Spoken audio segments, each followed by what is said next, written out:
তো সিটি কর্পোরেশনের পক্ষ থেকে অনেকগুলা কাজ হাতে নেওয়া হয়েছে, বিশেষ করে ভিতরে ইন্টারনাল যে রোড কমিউনিকেশন, টয়লেট ফেসিলিটিসের বিষয়গুলো আছে, পানির বিষয়গুলো আছে, সেই কাজগুলো এখন চলমান আছে। আমরা বেশ কিছু চলমান কাজ দেখে আসছি এবং বাকি কাজগুলো আমরা ইজতেমার যে নির্ধারিত সময় তার আগেই আসলে সম্পন্ন করতে পারবো এই আশা আমরা করছি। একইভাবে ইলেকট্রিসিটির যে কাজগুলো আছে সেগুলো আমরা প্রস্তুতি নিয়েছি। সিসিটিভি ক্যামেরা লাগানোর কিছু বিষয় আছে, বিভিন্ন ওয়াচ টাওয়ার নির্মাণের বিষয় আছে, ল অ্যান্ড অর্ডার, র‍্যাব, সবগুলা কাজই আমাদের এগোচ্ছে।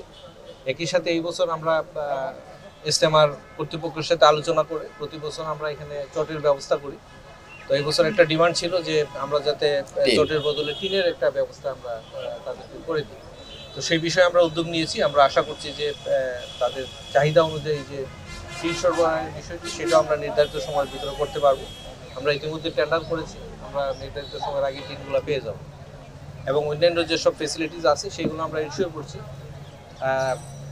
অবৈধ উচ্ছেদের কিছু বিষয় আছে ইজতেমা মাঠের আশেপাশে, আপনারা জানেন যে বেশ কিছু টেম্পোরারি স্থাপনা আছে, আমরা এগুলো ভিজিট করে এসেছি।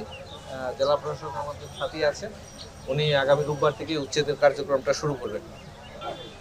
বড় একটা চ্যালেঞ্জ থাকে মুসল্লিদের আগমন এবং প্রস্থানের সময়, তারা যাতে নির্বিঘ্নে আসতে পারেন এবং যেতে পারেন সেই বিষয়ে সরকার সচেষ্ট। আমরা আমাদের পক্ষ থেকে কাজ করছি।